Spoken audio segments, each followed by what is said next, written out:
Hi friends. Today I'm going to be reading the Mercy short story Valkyrie, written by Michael Chu, illustrations by Ness Kane, Dr. Zeigler Mercy skin and original concepts, Arnold Sang, Dr. Zeigler Mercy model, Hong Chan Lim, Mercy original model, Hai Fan. Layout and design, Benjamin Scanlon. I wish I could remember the last thing my mother said to me before she walked out the door with my father on that morning all those years ago. It was cold and gray, and a stifling haze hung over everything, including my memories. It was the last time I saw my parents alive. They had been volunteering at a local hospital as we tried to cope with the aftermath of the devastating attacks on Switzerland when the Omnic forces swept through Europe during the crisis. My parents were killed in an airstrike there. We never allow ourselves to believe that the people we love will disappear, and we are rarely prepared to say goodbye when the time comes. In the days after, people assured me that the hurt would lessen with time, but even today, that pain comes back at the slightest reminder. Like on days like these, while I have been working at the aid camp on the outskirts of Cairo, every day the scope of the problems we face seems insurmountable. I'd been living in Egypt for the better part of the last 2 years, but it was one of many homes since my tenure as the head of medical research for Overwatch ended. The damage to my professional reputation was such that I needed a change. I moved between Poland, South Korea, and Venezuela, where people only knew me as Dr. Angela Zeigler, not Mercy. The projects that I had devoted almost a decade of my life to had either been scrapped, sold, or reassigned out of my control. My few friends in Overwatch had scattered. I know that Lena has continued to help where she can, despite everything that's happened, and the risks. Reinhardt is traveling across Europe, dragging poor Brigitte with him, while Sojourn keeps a low profile in Canada. And of course, Genji is always busy. The last I heard from him, he was heading home to find his brother. Torbjorn is probably the wisest of us all, returning to Gothenburg and Ingrid in retirement. But everywhere I went, I felt the echoes of Overwatch, and my own guilt over the problems we had left behind when it had all fallen apart. Which is what led me to Egypt. Overwatch was responsible for much of the country's suffering, and I needed to help repair it. But I had not received a warm welcome. Go home, they tell me. You've done enough damage. The truth is that in their time of need, people still expect us to come to their aid, even as they curse us. I didn't become a doctor to be thanked. Jack Morrison looked good for a dead man. Death had not softened his square jaw, nor hardened the guileless innocence that gave him the look of a Norman Rockwell painting come to life, despite the scars slashed across his face.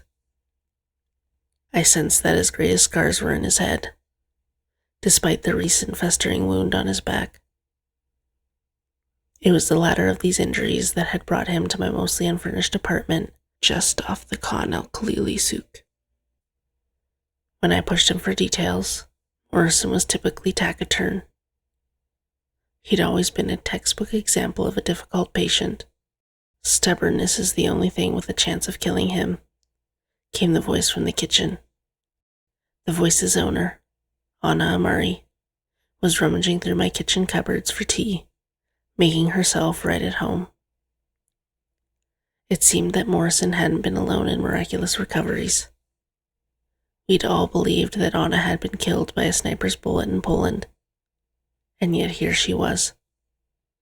She looked older and thinner, showing a slight frailty that for the first time in as long as I had known her made me think of her as mortal. She still possessed that statuesque posture of a military officer. That hardness had been tempered, and she displayed a new softness I didn't remember from before. I can try and run some tests, but I don't have the equipment I need here, I said, applying an anesthetic sealing spray to Jack's back. This is an aid camp, not a genetics lab. Time isn't something we have a lot of, Morrison said dryly. Just give me a few medkits. I'll make do. I'll see what I can scrounge up for you, I thought. I thought about the trio of biotic grenades he carried, and the cartridge darts tucked into Amari's bandolier. Items stolen from Overwatch, or in the case of the darts, an adaptation of my technology that had been made without my approval. Just another example of how my time with Overwatch hadn't gone the way I had wanted. My irritation surprised me. I should have been happy to know that Jack and Anna were alive, but they were both a very physical manifestation of something that I was trying to escape, and I could feel the wall spring up between me and whatever they had brought with them. I dug through the boxes of supplies that made up most of my living room furniture, finding mostly rolls of bandages, sealed bottles of antibiotics, and miscellaneous medical equipment. They wouldn't do much for Morrison's current situation. Overwatch's footprint had been so massive that even now, years after its disbandment, its echoes could be felt everywhere. From Egypt's crumbling infrastructure to the mundane familiarity of a light blue package of bandages. If I was being honest, escaping Overwatch had been at best an optimistic goal. Jack started picking through some of the supply crates, making a small pile next to him. What are you doing here, Angela? Trying to find some medkits, I shot back, like you asked. That's not what I mean. He was turning over a particularly expensive medical scanner in his hands quizzically. What are you doing here in Cairo? That's delicate, I glowered, and snatched it from him, tossing it back into the box with a little thud that made me wince. I let out a breath I didn't realize I had been holding. There are people here who need help. What was I doing here? I told myself it was to help, that there were people here who needed me. Egypt had too many problems, and not enough people who were willing to help, with vultures preying at the edges of society. It wasn't as glamorous or exciting as my previous postings, but it was uncontroversial, and it was helpful. Surely a hospital or a lab at a university would be better suited to you, Anna said, having apparently found some tea leaves to her liking. As it turns out, being a prominent ex-Overwatch official isn't the sort of experience people are looking for on your CV, I snapped. I took a deep breath. It was as though the years had never passed, and we were right in the heated arguments of the last time we'd all been together. I'd prefer to keep a low profile. More than I can say about the two of you. Jack scowled. At least my enemies know that I'm coming for them. Your enemies? I said incredulously. The United States government, Germany's largest bank, Helix Security. Did I miss anything? Lumirko. Jack had the temerity to sound proud of himself. And Mexico's largest energy company, which, incidentally, is run by their incredibly popular former president and universally loved war hero. I sighed. Those enemies won't do much for your reputation. Collateral damage is an unavoidable part of war, Morrison said matter-of-factly. You were always good at rationalizing things, I said. I understood that in his former position, flexibility of thought was crucial to survival, but it seemed that that trait had survived into his new life. I'm getting closer to finding the ones responsible. I'm getting closer to the truth. The fervor that crept into his voice sounded like obsession. The truth, I said flatly. The truth about what happened to Overwatch. About Talon. Switzerland. About everything. That's my new mission. It doesn't seem that new. Other than the masks. What will you have me do then? Jack snapped. Fly to Gibraltar and join up with Winston. You think the same people who brought down Overwatch won't take him down too?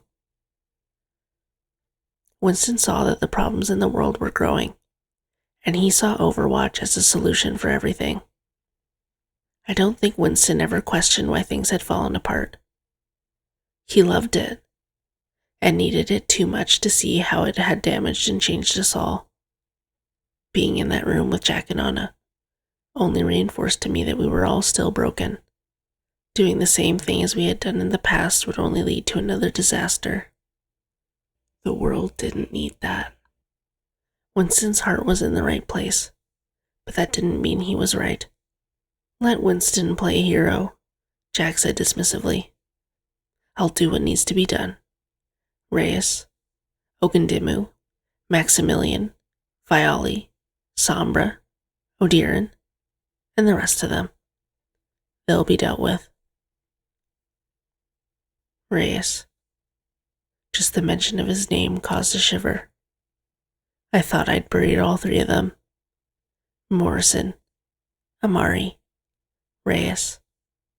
But their ghosts lived on. We were all responsible, Jack.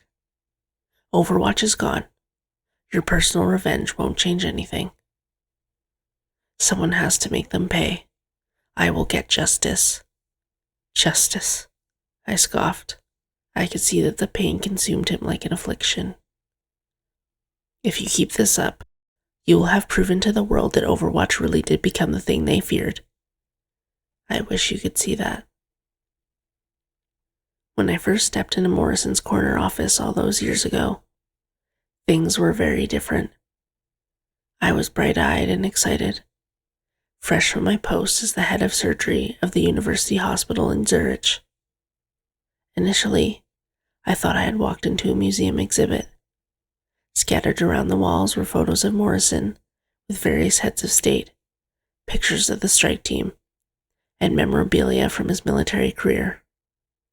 There was a shelf of books, multi-volume sets of historical texts, including the ancient leather-bound edition of Thucydides' History of the Peloponnesian War, and biographies of prominent generals, all neatly arranged against the side of the wall. There was a chessboard on the sideboard, frozen mid-game, with a dog-eared copy of Bobby Fischer's My 60 Memorable Games set beside it, and sitting behind his large desk was Jack Morrison himself. I saw your paper. Excellent. It gave me an idea, he said. He was referring to my recently published paper on nanobiotic healing. I believed that I had the potential to completely revolutionize the way medical care was given, not just in the examination room, but also throughout the entire structure of the medical profession. It was hard to be patient, and I believe that Overwatch offered me an opportunity to rapidly get my ideas out there in a way that no other organization could. You read my paper? I asked incredulously at the thought of him poring over an extremely technical research paper that most graduate students would need time to digest. I think I got the gist of it, Jack chuckled. I spared him the embarrassment of grilling him further. After all, he was offering me the keys to the kingdom. I do try to keep my abstracts very readable, I smiled. Angela, I want you to join Overwatch as our head of medical research. With our resources, we can help you develop your nanobiotic technology. Imagine how everyone's lives will change. You can improve the life expectancy of every person around the world. I had imagined, with some advances in artificial intelligence, and with a serious manufacturing behind it, biotic technology could be spread around the world. The barrier to medical care would lower, and perhaps even the amount of time people needed to spend. It would open new paradigms in care, and Morrison was promising to do this for me. Money, resources, personnel. I know that you're the kind of person who wants to do things your own way. And you could. You call the shots. You make the rules. I could use a new postdoc commander, I said. Have any lying around? You'd be surprised what I can rustle up, Morrison said, as he looked out the window of the courtyard below. An orderly grid of blue-armored peacekeepers made their way across the lawn. I have more than enough soldiers. What I need are thinkers, dreamers, people who want to make the world a better place. You could be on the cusp of a breakthrough that could change the lives of every living person on the planet. I want to make that a reality and take away all the roadblocks so you can focus on revolutionizing your field. It was an amazing offer. It sounded perfect, but I heard the voice in my head whenever something sounded too good to be true. Altarent and gold some glimmer was one of Torbjorn's favorite phrases. All that glitters is not gold. I questioned everything. It was a habit I always had, even when I was a child, but my education, and perhaps my proximity to Torbjorn, had sharpened it. It was mostly to my benefit. It helped me to do the science. But it did give people a certain prickly opinion of me. It's a generous offer, but I do have some reservations, I said. Try me. I want to focus on the civilian and peacetime applications of my work. I don't want to create ways for Overwatch commanders to send people into danger. Morrison steepled his fingers. The Omnic crisis has been over for over 10 years. Overwatch was built to win the war. But they've given me a new mission now. To make the world a better place. We've invested in research in biology, chemistry, infrastructure, climatology, every scientific endeavor that could better people's lives. I want you to be a part of this. You could be responsible for one of the biggest shifts in human life since the creation of Omnics. When I looked at Morrison, with his military regulation haircut and his medals and commendations, all I could see was a soldier. Even his posture said so. It was like I could see the threads that had been strung through him that pulled him to attention, threads spun by a lifetime of military molding. A soldier with a gift of believing in his orders. If I had the chance to make a difference in the world, a real difference, didn't I owe it to do anything in my power to make it a reality? But I had known Morrison for a long time, and he had done much good. And he had good people working for him, who looked up to him and respected him.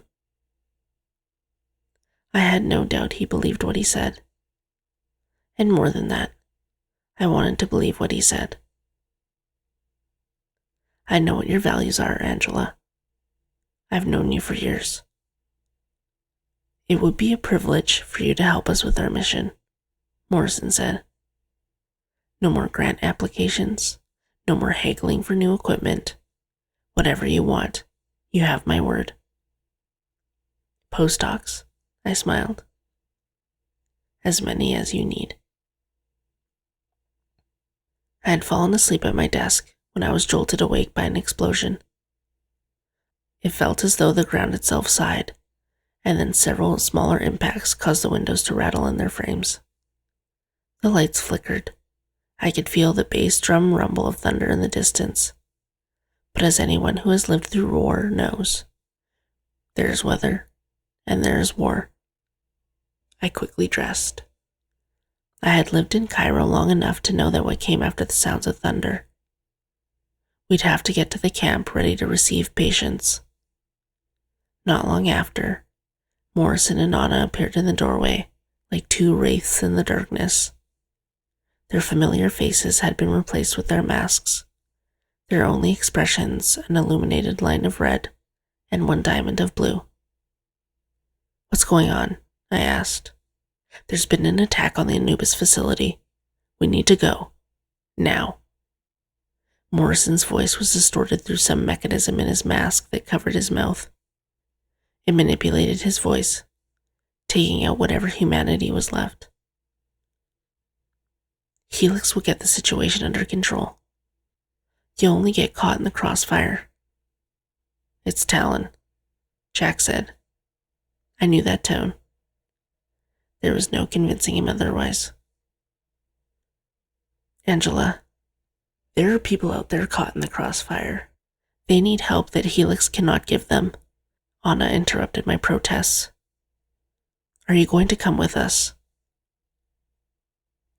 I knew better than anyone the state of emergency care in Cairo. The last attacks had left a swath of destruction, with large parts of the city trying to recover. I still had people in my camps who had been displaced or injured in the last breakout. Helix was a peacekeeping force, but in my mind, they were little better than mercenaries. They are paid to protect the interests of the government, not its people. An unsurprising replacement for Overwatch. I should stay at the camp. I should get everything in order and prepare to triage an influx of people. I knew what I should do. "I'm coming." I kept the Valkyrie suit in one large packing crate. The biometric lock snapped open with a satisfying thunk. I laid the pieces out. The breastplate, the communications and scanning visor, the biotic charges, the propulsion system, and the staff, each in their specific, molded foam padding for transit, each unused for some time. As I ran my hand over the white breastplate to lift it from the foam padding, I could still feel the signs of damage from my time in the field. Scratches, dents, and reminders of how dangerous it had all been. I affixed the clasps, and as the power turned on, it molded to me. The hand grips on the staff had been indented into the shape of my hands where I had clutched it in desperate situations. The headset and processing unit was the lifeblood of it all. The nervous system that provided me with the information I needed. It all still fit. But I had forgotten just how heavy the suit was. There are things you cannot understand until you fly. Flight had opened new perspectives for all of us on the strike team. Lena had been a pilot, and Winston had even traveled from the moon in a spaceship. I remembered how astronauts would say their entire view of life changed when they saw the Earth from space, but none of them had flown like I had. Below me, Cairo unfurled to the horizon, a green city fading to brown after a decade of loss. New agritech installations along the Nile were starting to bring the river back to life. Along its banks were solar panels and massive battery farms that stored more energy than the country knew how to use. Civilization had flourished from the waters of the river, and even I did not believe that its current situation could be permanent. Standing sentinel above the rest of the city were the pyramids that would last until time immemorial. In the shadow of those pyramids, a battlefield. The three of us made our way to the site of the attack. Helix security units were in a pitched battle with the Talon troops. Those black and red dropships that loomed like birds of prey. Above, I could see the jets of their armored Raptor units being deployed. I didn't worry about them. Their medics would look after them, but I winced at the destruction caused by the rockets being fired into the melee. Below me, the two old soldiers shadowed their way through the dim streets. Even in his red and blue jacket, Morrison was hard to detect, which surprised me. It was strange to see him like that. He never relied on subterfuge before. If it weren't for the scanning equipment of the Valkyrie, he'd surely be invisible to me. But then battles are always a blur to me. The offensive attacks, the positioning, the tactics. I tune them to a low buzz in my mind. I leave that to the others. I have to focus on the task at hand, saving lives. Civilians were trying to evacuate the area. My heads-up display was dotted with the life signatures of people in the area. A loud, insistent mess that I had to make sense of. I isolated Jack and Anna as they exchanged fire with the hulking Talon soldiers. I never wanted to be Mercy. It was something that was thrust upon me. The Valkyrie suit was to prove a point, that my technology worked. But I knew how other people saw me, how my teammates wanted me shoulder to shoulder with them. And so, little by little, Dr. Zeigler withdrew, and Mercy took her place. Morrison dove in with abandon, while Anna watched from above.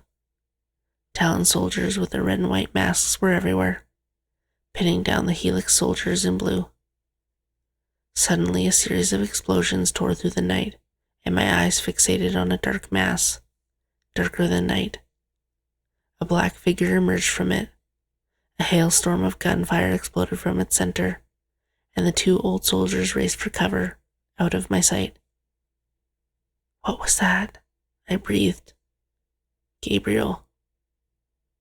I winced from the intensity of Jack's voice in my ear. A dozen questions tried to shoulder their way into my attention, but right now, I had to push them away. It's not our concern, Morrison. We have people to save. That's your job, Doctor. This is ours. And our link went silent. I watched as the two of them were swallowed by the choking haze, with Morrison dashing out in front, and unawarely covering his back. He was right, though. I couldn't worry about them while I had a job to do. Talon had no concern for innocent life, or civilians, or property damage. And the Helix security forces, little more than mercenaries, weren't much better. Rockets sailed through the air, and buildings were destroyed. People fled the area in terror. My heads-up display was insistent. There were life signs somewhere below me, but it was almost impossible to see. Acting on faith, I dove down through the billowing plumes of smoke. It tore at my eyes, but slowly the contact lenses filtered it out. A flash of pale color drew my gaze through the layers of haze and dust. Engaging the Valkyrie's maneuvering system, I flew straight for it, trying to keep the point fixed in my mind as I plunged through the miasma. As I plummeted down and the smoke slowly thinned, I caught it again. The shape of a young girl with a white t-shirt and dark brown hair. She reminded me of so many children from the past. Battles were the same everywhere. Soldiers fought for survival, victory, and glory. But innocent people were trampled beneath their booted feet. The girl waved her arms as she saw me, desperately trying to get my attention. I made a rapid descent through the smoke and touched down amid the rubble of the building's top floors. "Don't move," I said. "Is your leg stuck?" She nodded. She was resigned, exhausted, and looked up at me desperately for help. Such scenes had scarred my childhood. Families were torn apart as people tried to escape the devastation. I remembered city blocks being destroyed in surprise nighttime raids. We couldn't see the moon or the stars, just the sinister blinking red lights and dark shapes that somehow seemed darker than the night sky overhead and were quickly blotted out by the bright white explosions. There was no time to escape to the shelters. You had to find cover wherever you could. If you could. The sound was deafening. The smoke was suffocating. The fear was overwhelming. I'm going to clear this out of the way, okay? Just give me a moment. I tried my best to reassure her. She nodded again, her eyes as big as saucers. I started pulling the large bricks of concrete that the girl was half buried beneath. It would have been nice to have some help. Winston, or Reinhardt, or Sojourn, or Genji would have been perfect for the task. I remember Venezuela, where we dug people out from the aftermath of the massive storm. There was no way I could have dealt with the rocks back then if not for the power of the Valkyrie suit. She started, recognition in her eyes. Her posture had shifted, and I put a hand on her shoulder to keep her from moving too quickly. I didn't want any excitement and adrenaline to make the situation worse. Going to help you, I finished for her. I grunted as I pulled back another slab of wall and flung it to the side. I wish Reinhardt was here. Reinhardt? My friend, I said. Big, strong, never stops talking. My wings flared out as I pulled back hard on the last heavy slab of concrete. I helped the girl to her feet. Her face was marked with soot and ash, with faint lines of tears running in a river through. What's your name? I asked.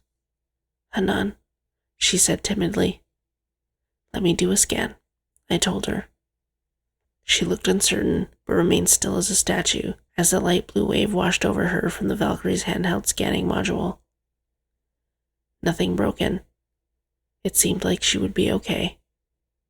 There were some cuts and abrasions, and she was bleeding from a few of those, but that should be easy enough to deal with. I picked up the staff and knelt at her side. As I activated the biotic stream, a faint golden glow emanated from the staff and then surrounded Hanan, slowly radiating like sunshine. Small motes of light, like dust glittering in the air, freckled as it landed on Hanan's skin.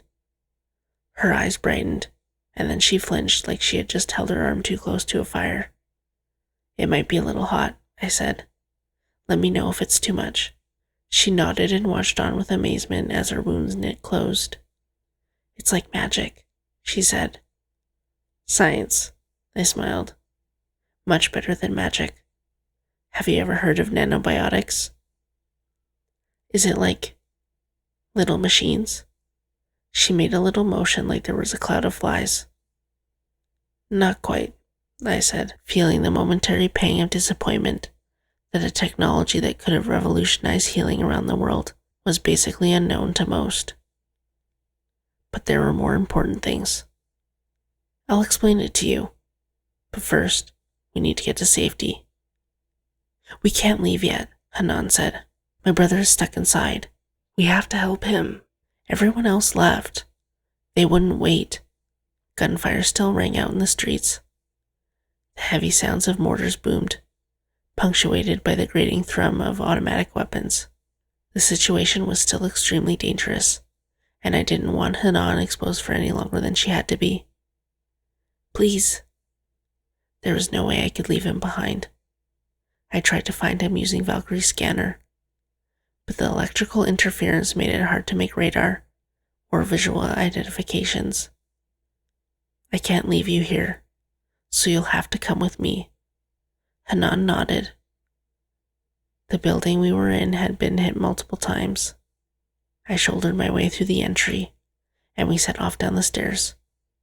As we descended into the building, smoke poured up. I tore a bit of fabric from my skirt and made her a makeshift mask. Alarms were ringing and shouting, and flashing lights still illuminated the area. As we exited the stairwell into the hallway, the ground creaked. We made our way through the hallways, and as I got closer, I was able to detect another life sign. A heavy door separated us from it. I put my shoulder into the door and wedged it open. Inside the room was an older boy in a red shirt and a yellow scarf, slumped on the ground. His arm was bent unnaturally, and I suspected it was fractured. He seemed to be fading in and out of consciousness. "Is that you, Hanan?" he asked, but his eyes were unfocused, looking somewhere up at the ceiling as he heard our approaching footsteps. Hanan dashed in front of me and ran to his side, choked back to sob, fearing the worst. "Yes, it's me. I brought help." "That's right," I said, kneeling at his side. "We're going to get you out of here." I was worried he was going into shock. I couldn't move him until he had been patched up a little. A little stream of biotic healing would hold him down for the moment. Like Hanan, he was briefly surrounded by the golden glow of the stream, but slowly it almost seemed as though his entire chest was glowing with radiance. Little by little, his breathing was easier. I turned back to Hanan. "All right, we're going to get your brother out of here," I said. Hanan nodded. Her brother was looking at me, his eyes wild with terror. "How are you feeling?" I asked him, as I scanned him using the Valkyrie's sonar imaging. The trick was to keep him talking, keep him focused on anything other than his condition. "It hurts," he coughed. As his eyes met mine, they opened wide with surprise of realization. "You're Mercy. I've seen you in pictures." That's right. It didn't bother me. I knew that in times like this, Mercy was useful. Now, it would give Hanan's brother something to hold on to. So don't worry. I'll get you out of here. My parents don't like you very much. He sounded embarrassed. Maybe when you see them later. You'll put in a good word for me? I smiled. His facial expression changed, like he was afraid he'd said something to offend me. Of course, he said earnestly, nodding, but even that small bit of effort seemed to cause him a great deal of pain. Okay, here's the situation. We need to get you out of this building. Do you think you can walk? I think. Maybe. Okay, that's not a problem, I said. We're going to take it nice and slow. Hanan and I are going to be right here with you. I heard the telltale sound of an incoming mortar. Get down, I shouted, and I grabbed her and dove back into Hanan's brother, covering them both as best I could with my body and the outstretched wings of the Valkyrie. The wall exploded outwards, sending concrete and glass flying across the room to crash against my armor. Debris rained from the ceiling and hammered down against me. I staggered down, all the protective padding and shielding of the suit bearing the brunt of the impact. When it finally stopped, I stood up, silently reminded myself to thank Torbjorn for all the work he'd done in crafting the suit's armor. Is everyone all right? There was no response, so I had to look for myself. The display on the suit was down. As I stood, I heard a cracking sound as one of the wings creaked. Broken. I felt battered, and the physical exertion was starting to take its toll on me. Hanan looked up at me, curled up defensively, her eyes wide and terrified. Her brother wasn't moving. The shock of the blast had been too much, and he had passed out. It was hard to see outside. It was as though we'd been entombed deep underground. The systems of the Valkyrie were offline. It seemed, for all intents and purposes, we were trapped. A cold sweat came over me. It was almost as though the walls were closing in on us. Is this what my parents felt in their last moments when the hospital was bombed? Were they together? Did they even know what was happening to them? I hoped for their sake they didn't. We couldn't wait this one out. The building was groaning as though it was in its death throes. The fires might burn through as well. Asphyxiation, crushing, another explosion. There was only one way out for us. I strapped the staff to my back and lifted the boy into my arms, moving slowly towards the exit. Follow me, Hanan, and be careful.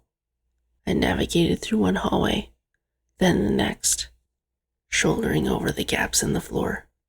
Finally, we neared the main entrance, but another series of explosions racked the building, and I could hear the strain in the walls. I called out to Hanan, "Run! Run for the door!" The building was going to come down. I carried Hanan's brother in my arms, and I felt guilty that I didn't know his name. I ran across the uneven ground, jumping across the gaps, but I wasn't going to make it. The wall was collapsing. The building was collapsing. The world around me was collapsing. My mind raced for possible escapes and found none. Sometimes it made things simple when there was no complicated solutions to choose from. All I could do was try to save the ones in my care.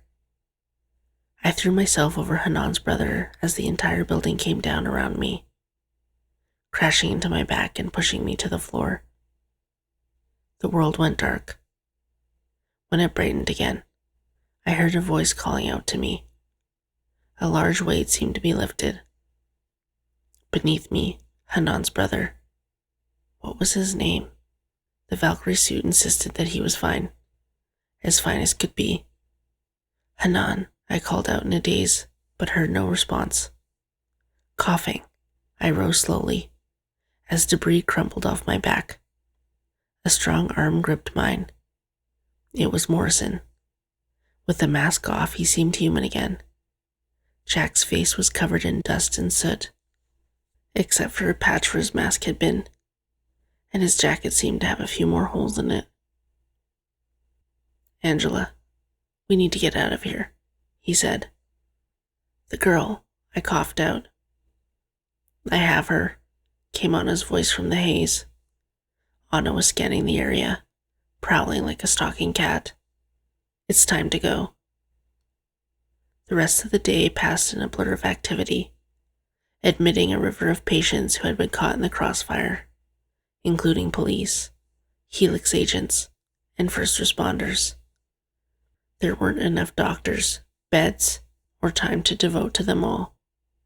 By the end of the day, I was exhausted, numb, and surviving solely on coffee.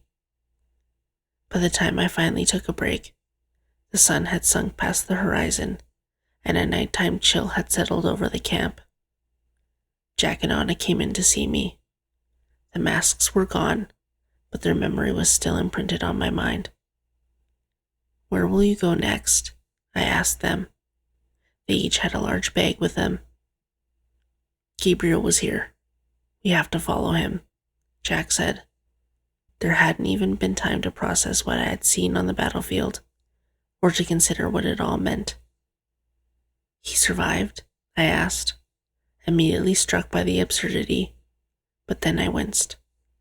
There had been too much death today. "Old soldiers are hard to kill," Jack sighed.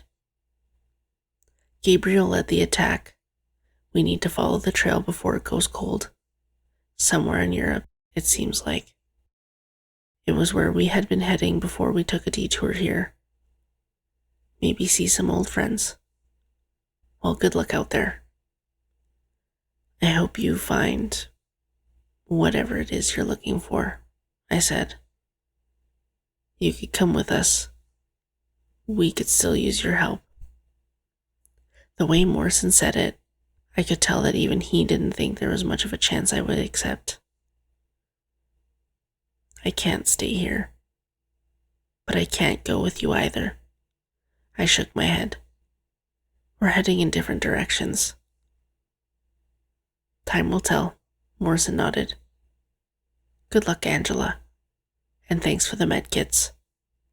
He grinned and gave me a mock salute as he departed, slinging his pack over his shoulder. Anna lingered a few moments longer, and the pair of us watched him as he set off. "We're all fighting the same battles," she said, placing her hand on my shoulder. "We've never fought the same battles, Anna," I said.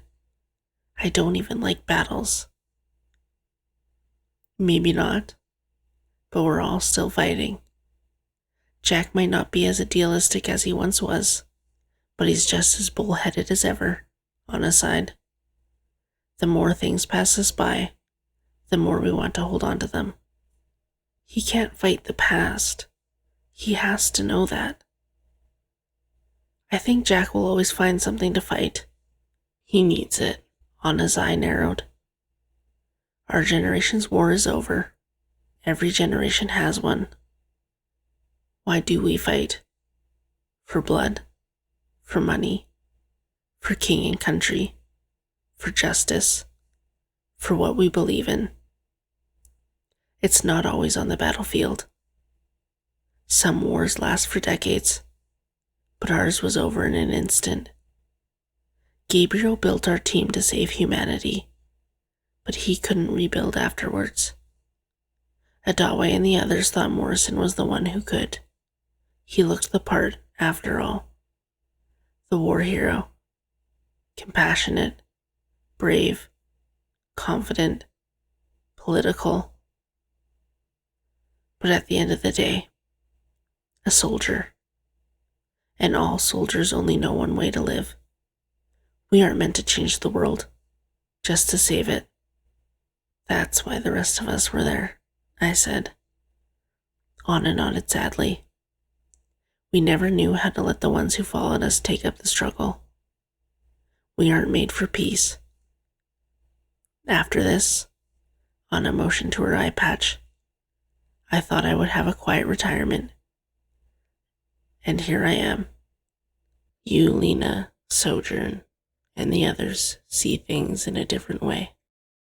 I think I finally understand a little. All I have ever wanted was to leave something behind that could inspire others to follow. So why not go back with Winston? Jack's revenge isn't your responsibility. Idealism is for the young, Angela, she said. Try not to judge us too harshly. Once people call you a hero, it's hard to put the mantle down. She smiled sadly. There was nothing left to say. Eventually, she patted my shoulder gently, and then she was gone too, swallowed by the darkness. I'd never been good at goodbyes, despite my life being filled with them, both said and unsaid. The unsaid ones were the most common, and the ones that haunted me the most. Now that I had a second chance to say goodbye to them, I couldn't find the words. I'd said farewell at their graves, and that felt more final than seeing them leave now. I didn't think I would see them again. Good job out there, Mercy, Momot said as I pushed back the flap of the large tent that had become our makeshift reception and patient intake desk. He barely looked up from his screen to greet me, rapidly typing away as he was busy with his work. Don't start that, I said. Sorry, Momot said, looking slightly chastened, though he had a stupid grin on his face. You know I've been waiting months to call you that.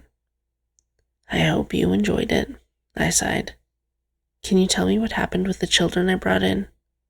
Momot tapped a few keys. They're still waiting to be picked up. That surprised me. Do their parents know?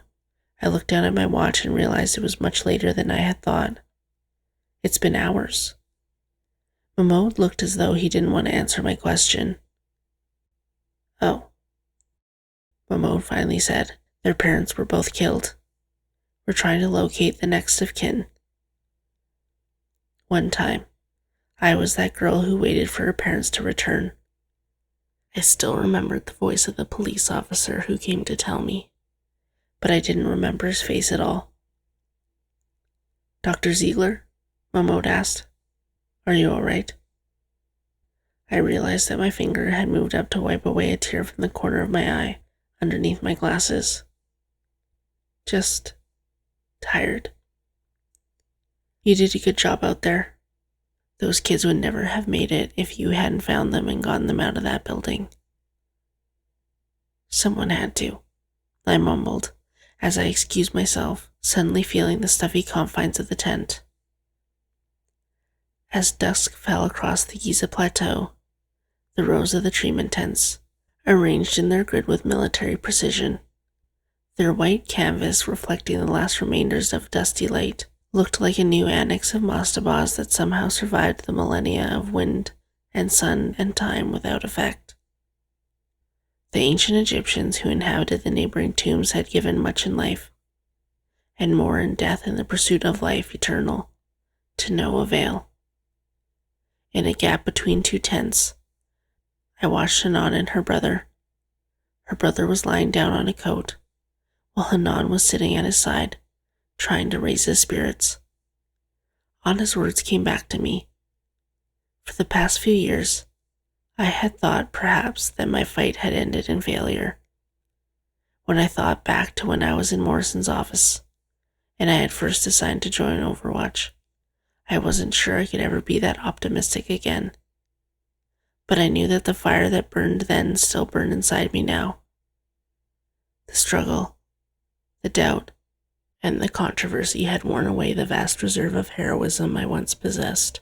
Perhaps I thought that it was something that once spent could not return. But we all must face our everyday challenges and crises. From time to time, our will to fight is worn down, but it will always return. As I watched Hanan spread her arms like wings, I knew that my battle was not over. Heroes never die. That is Valkyrie. I hope you enjoyed it as much as I enjoyed it. I look forward to reading more of these in the future. I hope you enjoyed, and thank you for watching. I'll see you in the next one. Stay safe.